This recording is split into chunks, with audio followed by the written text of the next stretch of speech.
کیا آپ جانتے ہیں ایک ایسا پاکستانی کرکٹر بھی گزرا ہے جس نے نہ صرف ورلڈ کپ جیتا بلکہ ریٹائرمنٹ کے بعد بھی کرکٹ کی دنیا پر اپنی آواز، اپنی رائے اور اپنی قیادت سے گہرا اثر چھوڑا۔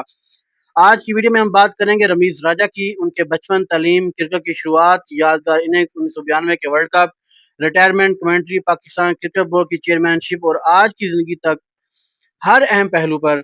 تو ویڈیو کو آخر تک ضرور دیکھیں کیونکہ آخر میں ہم آپ کو رمیز راجہ کے بارے میں چند ایسے دلچسپ حقائق بھی بتائیں گے جو شاید آپ نے پہلے کبھی نہ سنے ہوں۔ رمیز راجہ 14 اگست 1962 کو فیصل آباد پاکستان میں پیدا ہوئے۔ ان کا تعلق ایک تعلیم یافتہ اور باوقار گھرانے سے تھا۔ ان کے والد راجہ ظفر الحق پاکستان کی سیاست میں ایک نمایاں شخصیت رہے۔ اسی وجہ سے رمیز راجہ کو بچپن ہی سے تعلیم اور نظم و ضبط کی اہمیت سکھائی گئی۔ وہ شروع سے ہی پڑھائی میں اچھے تھے لیکن ان کا اصل شوق کرکٹ تھا۔ اسکول اور کالج کے دنوں میں وہ گھنٹوں نیٹ پریکٹس کرتے اور اپنے کھیل کو بہتر بنانے میں لگے رہتے۔ رمیز راجہ نے ڈومیسٹک کرکٹ میں شاندار کارکردگی دکھائی جس کے بعد سلیکٹرز کی نظر ان پر پڑی۔ 1984 میں انہیں پاکستان کی قومی ٹیم میں موقع ملا۔ ابتدا آسان نہیں تھی، کئی بار انہیں تنقید کا سامنا کرنا پڑا لیکن انہوں نے ہمت نہیں ہاری۔ اپنی تکنیکی بیٹنگ، صبر اور مستقل مزاجی کی وجہ سے وہ آہستہ آہستہ ٹیم کے اہم اوپنرز میں شامل ہو گئے۔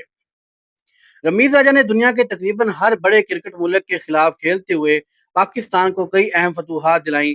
وہ خاص طور پر نئی گیند کو سنبھالنے میں ماہر تھے۔ انہوں نے اپنے کیریئر میں کئی سنچریاں اور نصف سنچریاں بنائیں اور پاکستان کو مضبوط آغاز فراہم کیا۔ اگرچہ وہ جارحانہ انداز کے بجائے تکنیکی بیٹنگ کے لیے مشہور تھے لیکن جب ٹیم کو ضرورت ہوتی تو وہ رفتار بھی بڑھا لیتے تھے۔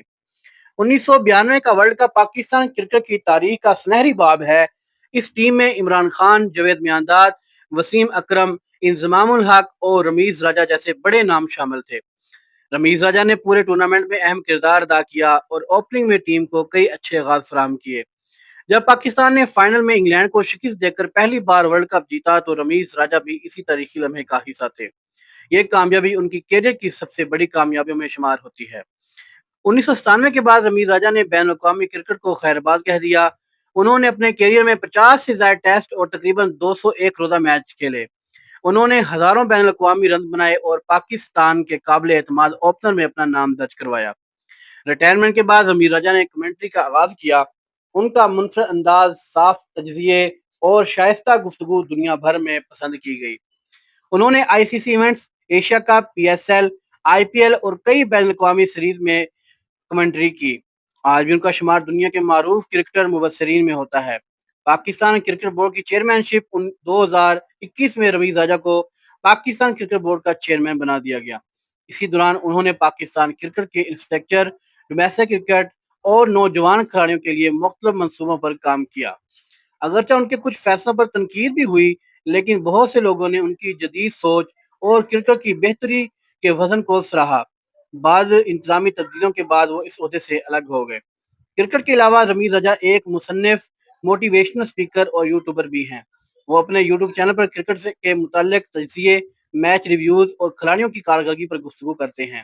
ان کے لاکھوں مداح ان کی رائے کو اہمیت دیتے ہیں۔ وہ مختلف ٹی وی پروگراموں اور بین الاقوامی سپورٹس چینلز میں بھی نظر آتے ہیں۔ رمیز راجہ کے متعلق جو چند دلچسپ حقائق ہیں وہ یہ ہے کہ رمیز راجہ پاکستان کے ورلڈ کپ 1992 جیتنے والی ٹیم کا حصہ تھے۔ وہ کرکٹ کھیلنے کے بعد دنیا کے معروف کمنٹیٹرز میں بھی شامل ہوئے۔ انہوں نے پاکستان کرکٹ بورڈ کے چیئرمین شپ کے طور پر بھی خدمات انجام دی۔ وہ سوشل میڈیا اور یوٹیوب پر بھی کافی متحرک ہیں۔ ان کا تجزیاتی انداز دنیا بھر کے کرکٹ شائقین میں مقبول ہے۔ دوستو، رمیز راجہ کی زندگی ہمیں یہ سبق دیتی ہے کہ اگر انسان محنت، نظم و ضبط اور مسلسل سیکھنے کا جذبہ رکھے تو وہ میدان میں بھی کامیاب ہو سکتا ہے اور میدان سے باہر بھی اپنی پہچان برقرار رکھ سکتا ہے۔ اگر آپ کو یہ ویڈیو پسند آئی ہو تو اسے لائک کریں، چینل کو سبسکرائب کریں اور بیل آئیکن کو ضرور دبائیں تاکہ ایسی مزید معلوماتی ویڈیوز آپ تک سب سے پہلے پہنچ سکیں۔